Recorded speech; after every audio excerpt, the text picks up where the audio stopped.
Breath of the Wild is one of the greatest games of all time, and it came at a time in which both Nintendo and the Zelda franchise desperately needed a win. For Nintendo, they were coming off of the worst console generation of all time. The Wii U had plenty of phenomenal games, but due to poor marketing, the games releasing too few and far between, and a general public disdain for Nintendo, it resulted in a failure. In the meantime, Zelda series producer Eiji Aonuma and his team were just coming off of one of the most controversial Zelda games thus far, Skyward Sword. Upon release on the Wii, Skyward Sword was incredibly well received by most critics.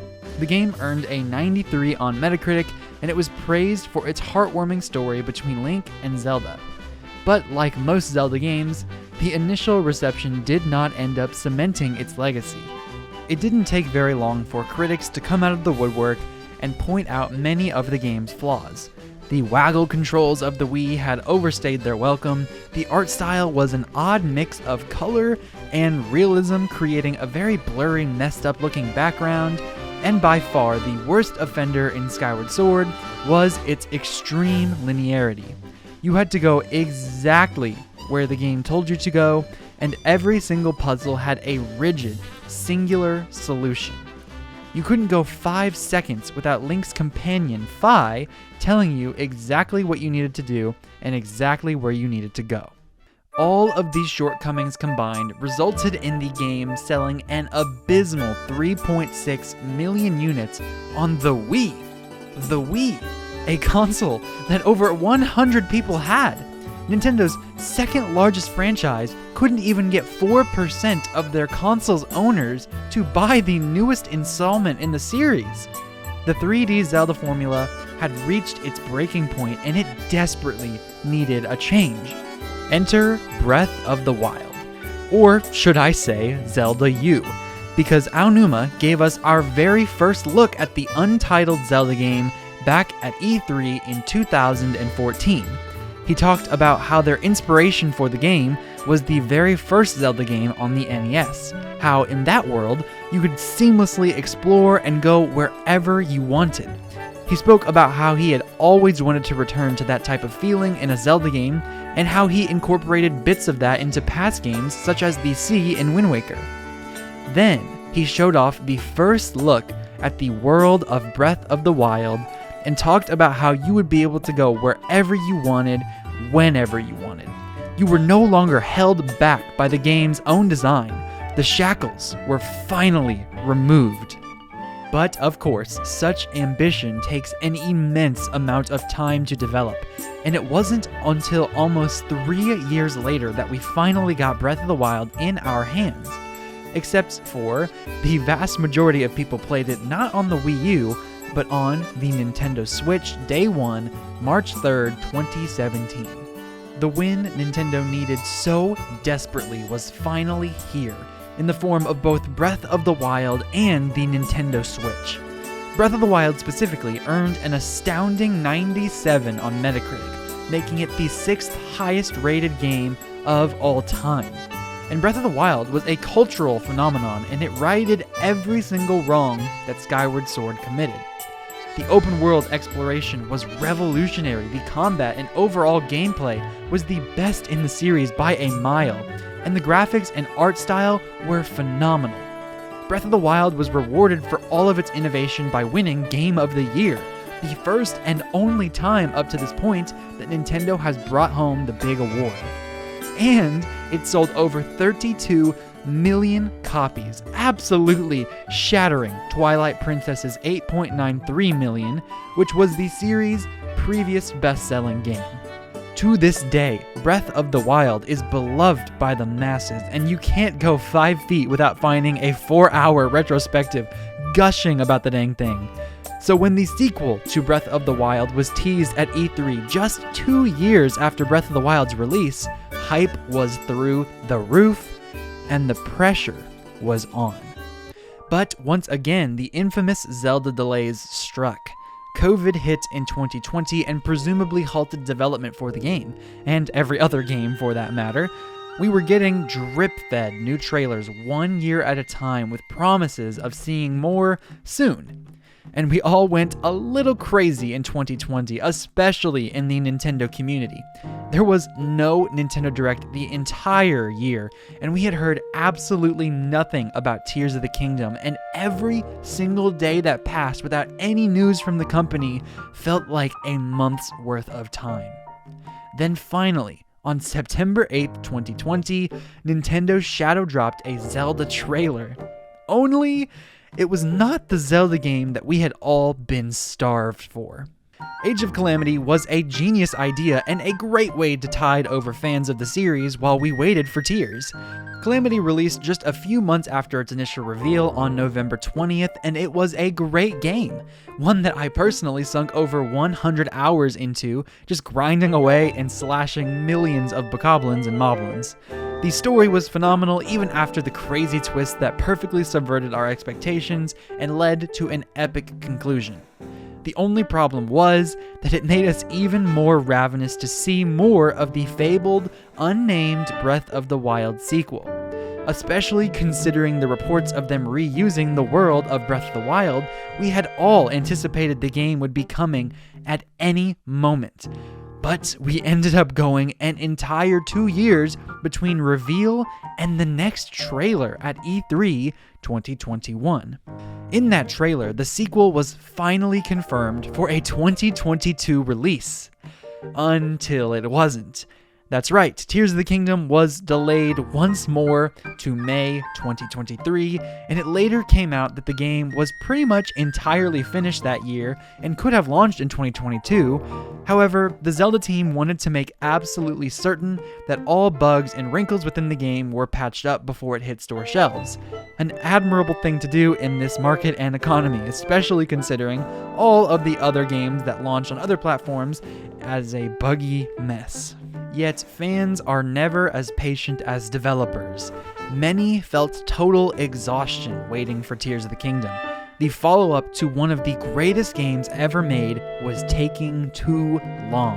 The expectations were mounting, and now people weren't even willing to give the game the benefit of the doubt due to how long it was taking. The insult of Tears being simply glorified DLC was around every single corner online, and it didn't help that this would be Nintendo's very first $70 game. So now, 6 years after Breath of the Wild's initial launch, a whopping 4 years after its reveal, the asset reusing sequel, the world reusing sequel, finally released on May 12th, 2023. And of course, at release, it knocked everyone's socks off. Tears sold 10 million copies in its first 3 days. It earned a 96 on Metacritic and now sits at 21 million copies sold worldwide. The game was praised for thoroughly expanding upon the original physics system and for essentially making a better version of every one of the runes from Breath of the Wild. Sure, there were some who were disappointed that the world was the exact same, but they added sky islands and the depths and caves, as well as just generally shifting the entire world. It made things a lot more interesting. Every part of this world was familiar, but it was also different at the same time.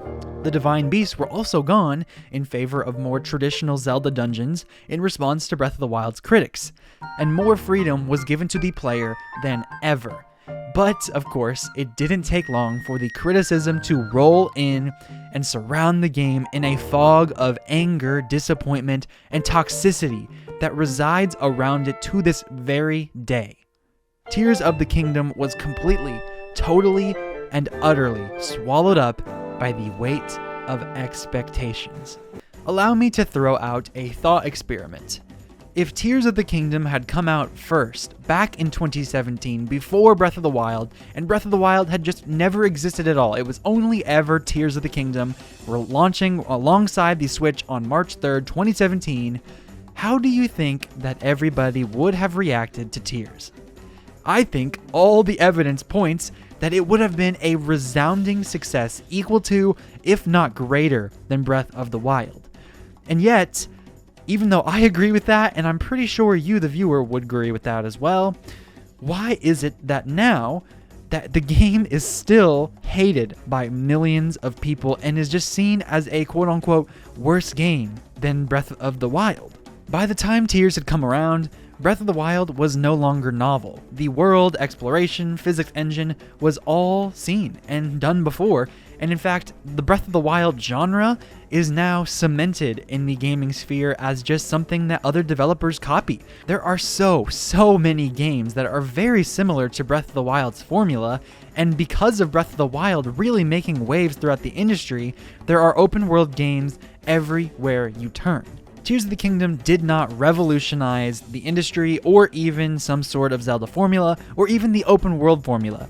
All it did was take Breath of the Wild and make everything just a little bit more refined.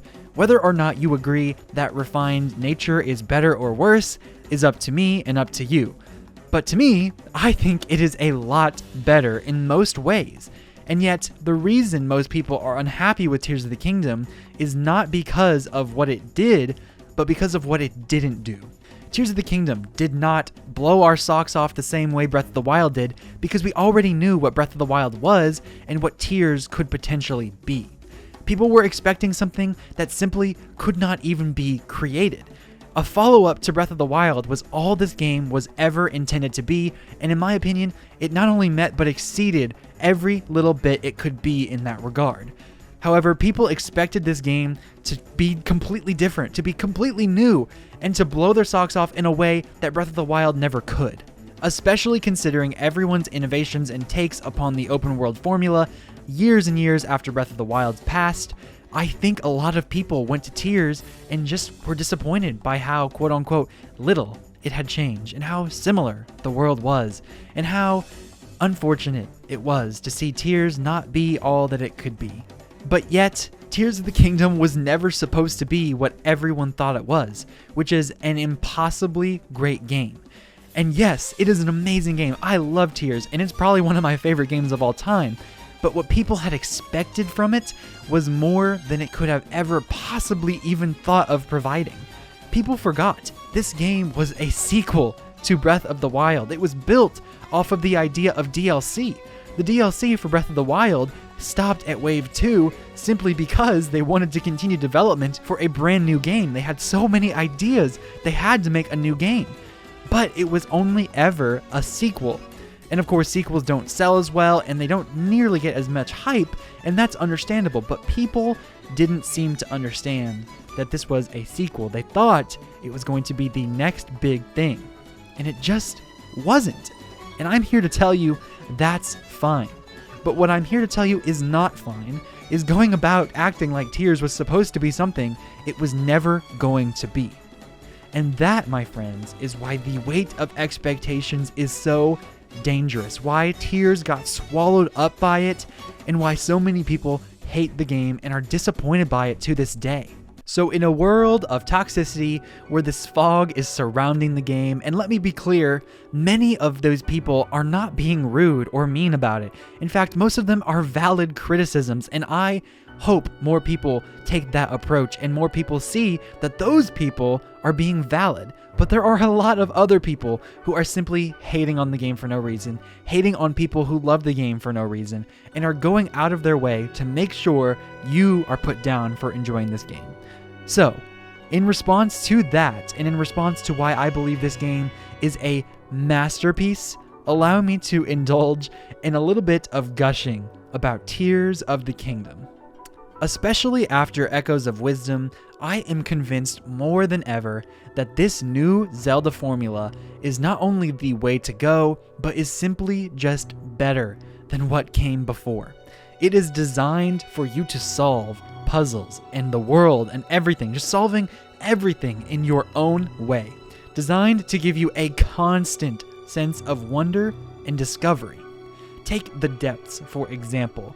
As underwhelming as they might be to some players once they find out it's pretty much just a bunch of the same, you'll never forget that first feeling of diving into your first chasm and just experiencing how deep it goes. It goes forever. You just keep falling and you wonder when you're going to hit the bottom, and experiencing the complete and utter void of darkness all around you. It's absolutely terrifying and is an experience I and many other players will never forget. Now consider the runes from Breath of the Wild. We had Magnesis, the bomb runes, we had Stasis, and then we had Cryonis. Now, in Tears of the Kingdom, how does it expand upon those things? Well, Magnesis is allowing you to pick up all of these metallic objects. Well, with Ultra Hand, you can pick up any object, not just metal. You are no longer restricted by the material of your object. You can pick up whatever you want and use it however you want. You are only restrained by your own imagination. And combining that with another type of rune, you can combine objects, you can stick them together, and you can make bridges, you can make objects, you can make flying planes, you can make whatever you want with as many of these objects that you can find. Now, Cryonis, for example, the most let down of a rune from Breath of the Wild, is completely and totally gone as an ability from Tears of the Kingdom. But as a replacement, any sort of ice object or ice fruit or anything ice-based, you can just throw into the water and it accomplishes the exact same feat. It gives you ice to step on the water. You don't need Cryonis anymore because now you have collectibles and you have to search for them to use that type of ability. It's all about exploration, and Tears makes you explore even more and feel even more accomplished by collecting these items. Stasis is also refined to its core because not only are you stopping things in place, you can now reverse them to where they went back to. So if a spike ball is falling down a ledge, you can stop it where it stands and it rolls all the way back up, or you can just do it halfway or a quarter of the way and then stop your reversal of the object and it will continue on its current trajectory. Which, by the way, this works for every object in the game. No matter how far away it is, no matter where it went, if you threw it, if you have it, and if you have had it at one point, or if it's just some object flying around the world that you didn't even interact with, it knows where it was and you can take it back to that location. And that is a technical marvel.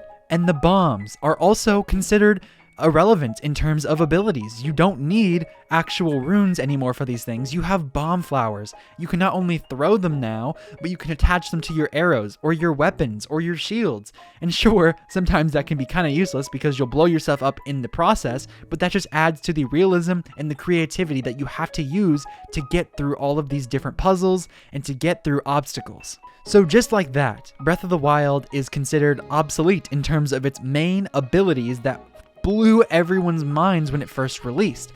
But there's still more. Like I hinted at in this last little bit of the abilities, there is now the fuse ability. You can take two objects of any kind and put them together. And not all of them have a use, not all of them are going to be any help to you, but a lot of them, most of them will be. You can attach a spear onto a spear and make a super long spear that you will never be touched with because you're like 30 feet away from your enemies. You can attach a smoke flower to your shield, and once someone hits it, it puts a fog all around you and you can sneak attack them because they no longer know where you are. You can fuse bomb flowers to your shields or to your arrows and just make your own types of bomb arrows. And that's another thing about Breath of the Wild that Tears just one-ups. In that game, you had all sorts of different arrows, like fire arrows, ice arrows, that you would just have to find on your own. You couldn't make them. But in Tears, you can make them. What you find is yours. You attach fire to the end of an arrow, and it's a fire arrow. It's a bomb to an end of an arrow, and it's a bomb arrow. You make your own way. You forge your own path. The next ability is just mobility. And that's really funny to say because it rhymed, but Ascend, the other ability that you can use, if you are within range of a ceiling, you can immediately fly through it. And this was created because of all of the caves and underground sections that they added. They just wanted it to be easier for you to get from point A to point B and not have to worry about where you are. Again, it's all about creativity and not shackling you down. If you go deep into a cave, they wanted you to be able to get out as easily as possible. And the final ability is auto build. All of those things with Ultra Hand that you can stick together and make, it will allow you to keep in a history log, and you can scroll back through and use any of your previous creations. You can make them from scratch, or if there are materials in front of you that match the description of whatever you're trying to make, it will use it at no cost to you. So in Breath of the Wild, where they marketed freedom and player exploration and just doing whatever you wanted as one of the biggest sellers of that game, This game doubles down on it, and you truly are only bounded by your imagination. Some of the creations that people have made are absolutely insane, things that I could never personally hope to achieve, but just knowing that it's possible makes me so freaking happy, and just knowing that this game is so amazing. Now I want you to consider the paraglider. In Breath of the Wild, it made that game so special by not just being an open world game, but by being what Aonuma called an open air game, meaning that you can fly wherever you want and that you are only bound by your paraglider's abilities and your stamina. Now, in Breath of the Wild, you get it at the very end of the tutorial, the Great Plateau, and you have it for the rest of the game. Now consider the paraglider as simply just an option. What if they had never made you take it? Sure, it would make things a lot more difficult, especially considering the limited stamina and the rain not allowing you to climb on top of objects when it's wet out, but imagine a world where you just never had to use the paraglider if you didn't want to. That would create so many fun challenges and would really address a lot of people's concerns about the linearity of the game, because with the paraglider you can kind of quote-unquote cheese a lot of the landscape around you and just kind of go where you feel like you shouldn't. But if you didn't have the paraglider, you could honestly just do whatever you wanted as long as you stuck to the path and to the stamina that you earned. So everything feels even more earned because you can only go as far as you are strong. And as strong as you are only equates to how much you have earned that strength. To me, it feels like not having the paraglider, or at least choosing not to have the paraglider, would fix a lot of people's critiques of this game. Oh wait, Tears of the Kingdom does not force you to grab the paraglider. At Lookout Landing, once you have completed the Sky Island, the tutorial of Tears of the Kingdom, you fly down to the center of the map and you're encouraged to go to Lookout Landing, where Purah is and where most of the story will advance. But because the game is so open and the story isn't necessarily even required, you don't have to go there. You don't have to get the paraglider. You can go wherever you want. You'll notice that as you talk to Purah for the first time, she will give you the main quest of completing all of the different regional activities in which you have to go and fix everything. But once you arrive at each of these individual areas, a new main quest just revolving around that one area's elemental problem or whatever is going on there, a new main quest pops up just for that. So obviously logic would say you don't have to go to Purah. You can just go to the area and it will give you the main quest for that area just by talking to those NPCs there. So that means you don't need to talk to Purah, and that means you don't need the paraglider. The gall to actually include something like this. Nintendo heard your cries and none of you took it. Speaking to the critics, of course. Because if you hadn't gone to Purah, if you had considered not taking the paraglider after your first playthrough, or maybe even restarting your first playthrough and not talking to her at all, of course that's how they want you to play the game, but y'all could just not do that. You could go wherever you wanted and go without the paraglider, and that would fix a lot of criticisms. But I also find how incredible it is that Nintendo included this option, that the Zelda team included this option. You don't even have to do that, and that is just insane to me, and it is such a fun addition to Tears that really sets it apart from Breath of the Wild, because in Breath of the Wild, you have to have the paraglider and you always have it on you, but in Tears, once again, the exploration and freedom take precedent, and you are superseding Breath of the Wild in terms of freedom. Now, I could go into depth on a lot more that I love about this game and why I believe it is a masterpiece, but the last thing I want to talk about in that regard is the Storm Arc in the entire Rito Village quest. This area is the perfect example of what I believe Tears of the Kingdom does best: storytelling through the world's environment. Similar to how Hyrule Castle floats in the sky and you can see it from almost everywhere in the map, the gargantuan swirling storm is what captivated me most on my first playthrough and every playthrough since. Maybe it's because Hyrule Castle is just floating in the air and it's been a large marketing point for years, but I just didn't even see that as nearly as impactful as the storm above Rito Village. The Storm Arc story is eventually told through dialogue, but everything that leads up to the moment you dive into the storm surpasses any amount of words I could use to express the feeling. Going to Rito Village, seeing the snow cover every part of the place, knowing that there is something up there that you need to figure out how to stop this storm and how to save these poor Rito. You go from place to place with Tulin, and then you find a way up. And as you continue to go up and up and up, and you find these weird boats with like trampolines as sails, you start going up and up and up and more further and further and further into the storm, and it gets colder and colder, and the music starts to kick in, and you're really feeling like you're going on an adventure. Like, what am I going to find up here? You go up and up and up until finally you go up to the very top of the storm. You go above the storm, and there's a moment of peace and silence, and you can see the clouds are all gone and the sky is blue, and you paraglide over to the storm arc and you dive in, and the music is phenomenal. You know that something is happening, and it just feels so epic. You feel like you're truly diving into the eye of the storm.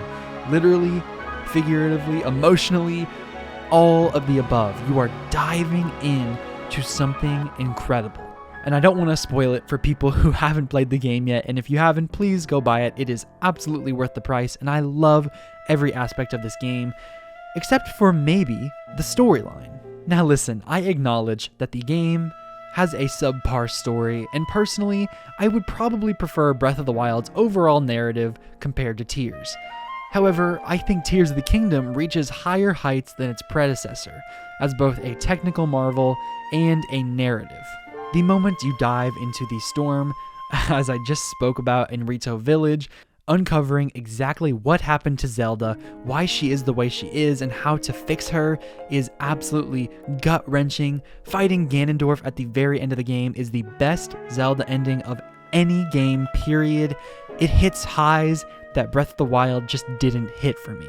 And you can see the inspiration that Aonuma and the Zelda team took from a lot of these other narrative-driven games by just including all of these super cinematic cutscenes, and even like at the very beginning of the game, The Legend of Zelda, Breath of the Wild, The Legend of Zelda, Tears of the Kingdom. Like, they have truly leveled up in terms of their presentation of these games. It is so amazing to see, and I hope they take it a step further in the next installment. Allow me to continue addressing a few critiques by acknowledging and agreeing with some of them. I do think that Tears of the Kingdom would have been better if on top of the old enemies that we had returning and getting redesigned, there were like 5 or 6 new enemies on top of them. I think the game also would have been better if they had introduced a few new characters to this world. Sometimes the game feels a little bit restricted by its own sequel status. And if the answer to the question is, why isn't it like this, is just because, oh, it wouldn't make sense considering Breath of the Wild's existence, I think that is a poor reason not to include something really cool, especially considering they don't seem to be entirely concerned with the story being a huge part of this game, especially considering the narrative inconsistencies with the entire timeline. I also think the game would have been much better if they would have left in all of the sky islands that they eventually ended up taking out because they were worried that the sky would end up being too cluttered. The entire marketing process around this game was around us being able to explore the sky, and they ended up just not including enough variety up there. The intro tutorial sky island that you initially are on is the best that the sky has to offer outside of other additional dungeons later on in the game. But wouldn't it have been so cool if you could discover some crazy, large Colosseum-type monument in the sky that's just floating there, this massive structure? I could imagine discovering this thing, absolutely searching every single bit of it, going through every crevice, finding chests, fighting enemies.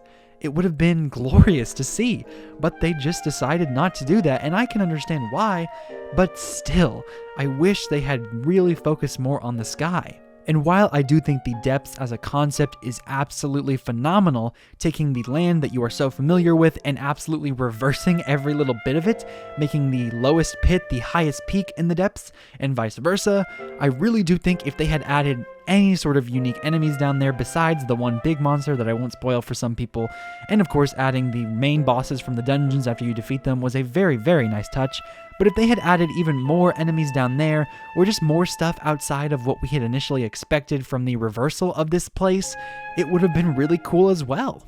There is no such thing as a perfect game, but Tears of the Kingdom is not far from whatever that perfect game status could be.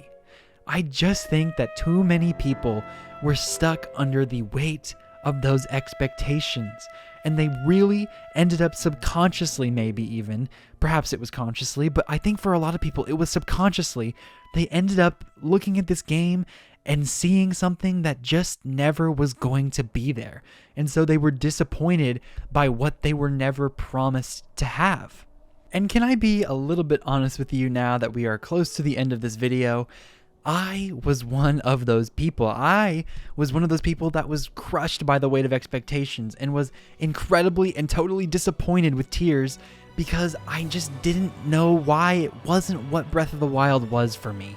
I didn't know why I didn't have the same feeling of wonder and awe. And it was because I had done it before. They had done this type of game before. And this game, I was expecting something that I didn't even know was real. And I knew it wasn't real, but I was expecting something else than what it ended up being. And because of that, I didn't end up appreciating it for what it truly was until it was just too late. But it is never too late to turn around, to make a better opinion, to play a game again after you have watched all of the retrospectives on it and the hate videos on it and all of the comments and stuff that I have seen on my own videos and other people's videos. I decided to go back and play the game with fresh eyes, with a new set of expectations, just knowing this is a sequel and it's not trying to be anything other than that. And when I played it with those lenses, oh man, did I see it in a new light. And I hope that this video inspires you to see it in that same new light, if you were one of those people who genuinely couldn't see it as anything other than a big disappointment. So as we move forward, as we anticipate these highly anticipated sequels or just continuations of series, the Smash Brothers next game, the Animal Crossing next game, the big new Mario Kart and 3D Mario, or the Switch successor itself, all of these things that we have a lot of excitement about. Let's think about our expectations, let's think about where that hype is coming from, and then think about if it makes sense to what we are seeing. Is what we expect, is what we desire, actually what is going to happen, or is it what we want to happen, not what they're showing us? Let's take our expectations, put them in check, and be mature adults about this. Let's not hate on every person that we disagree with, or go to comment sections or forums and just spew malice towards everyone that just doesn't agree with our position. Especially within the Zelda community, I see a big divide. And I know a lot of people feel like the Zelda they loved is gone, and a lot of people are just upset at that. And yet, there are a lot of new people, or even people who are fans of the old way that are now loving the new way. And those people are so happy with what this franchise direction looks like, and they want more of that. And Aonuma comes out with Echoes of Wisdom, a 2D Zelda game in which a lot of people expected it to be a resurgence of 2D and just more linearity and more of what Zelda used to be with items and such. And it just wasn't that. It was more of the same, to be honest. It was a 3D, 2D interpretation of what Breath of the Wild or Tears of the Kingdom would be if it were a 2D game just starring Zelda. And so they kind of tried to meet you in the middle a little bit there, and still I feel a lot of people enjoyed it, sure, but still a lot of people think, oh man, I'm really not ever going to get the Zelda experience that I want ever again. The old way really is kind of gone, isn't it? But I do think at the same time, I want to provide some hope to those specific people who have made it this far in the video. I want to provide hope by saying Aonuma listens, because Skyward Sword only came about because of Twilight Princess, and Twilight Princess only came about because of Wind Waker. All of those things, they listen to us, and these games have changed and evolved due to their direction, their creativity, and due to our complaints and criticisms and fan feedback. And I really do believe that the next Zelda game is probably going to be more of this Breath of the Wild, Tears of the Kingdom formula, but it's going to be different. Because if you really think about it, we have not seen a game like Breath of the Wild except totally new. because sequels are sequels, and Tears of the Kingdom was a sequel to Breath of the Wild. It wasn't trying to innovate off of the formula of Breath of the Wild. But the next 3D Zelda game, I do think will try to innovate off of that. And we will see something a lot more people will enjoy. And I cannot wait to see what they have cooking. I just hope that this time they wait until they know it will be almost done before they tell us. At least give us like a year and a half at most. I don't want to wait 4 years again between reveal and release. So, thank you so much for making it all the way to the end of this long video about Tears of the Kingdom and the weight of expectations. I appreciate you so much. Make sure that you like and subscribe if you enjoyed the content. I'm trying to pump out a bunch of these videos more while I am on break from college, and I really think that it's going to be a great 2025. So I hope that you enjoy my content and that I can provide just a little bit of relief from whatever you're going through, and that you can just be excited about Nintendo with me.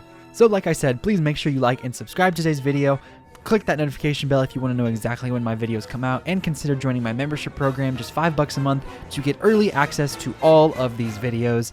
I appreciate you so much. You are the absolute best. Consider clicking on whatever's on the screen right now. YouTube seems to think that you will like those videos or the playlist on the right. I appreciate you and your overwhelming support so freaking much. This has been Ray's Nintendo Talk. I have been Ray, and I will see y'all in the next video. Have a great day.